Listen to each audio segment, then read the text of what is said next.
bölgələrdə avtomobil sahiblərinin diqqəti sərinlədici sistemlərə, yəni kondisionerlərə yönəlib. Avtomobil ustası İsmail Gülabiyev bildirir ki, bu mövzuda sürücülərin çoxunun xəbərsiz olduğu bir neçə vacib məqam var.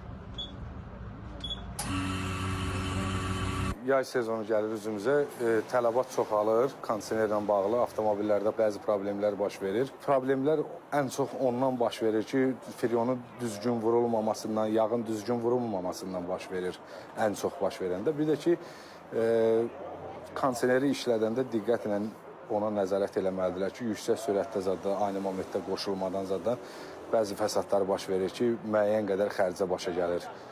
Onlara diqqət eləsələr daha yaxşı olar.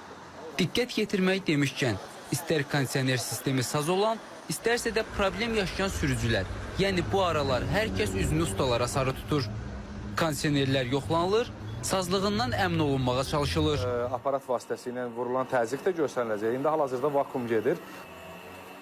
Qaz vurmurdu. Elə bir ki, kompresor keçib yoxlatdırdım, bir də kompresor keçib düzəltmək lazım. Bəli, soyutma sistemində problem var idi. Deməli, kompresor işləyən zaman isti hava vururdu. İndi inşallah düzələcək. Kondisioner işləmir, kompresor işləmir, bir də radiator tutulub. Yəni soyutma sistemində Bəli, soyutma sistemində problem var, ona görə gəlmişəm ki, düzəltdirim. Kondisionerlərdən düzgün istifadə olunmadıqda bu avtomobildə texniki nasazlıqlara səbəb ola bilər.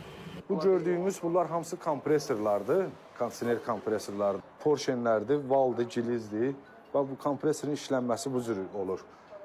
Müştəri gələndə bəzən anlaşılmamazlıq olanda biz başa salırıq ki, orada hansı detal, hansı fəsadı yarada bilir. Yəni ölçü vahidi var. Orada ölçünü dəqiq qoymasaq, az da qoyanda müəyyən bir fəsad verir, çox da qoyanda firyonu müəyyən bir fəsad verir. Klapan deyilən bir detal var. Elektroklapan. Ən çox problem hal-hazırda onda çıxır. Yay sezonu gəldiyinə görə cəmaət yoxlayır, onda çıxır. Biz onu yoxlayırıq bu cür. Usta onu da bildirdi ki, sərin və komfortlu gediş üçün soyutma sistemlərinin vaxtaşırı texniki baxışdan keçməsi mütləqdir. Bundan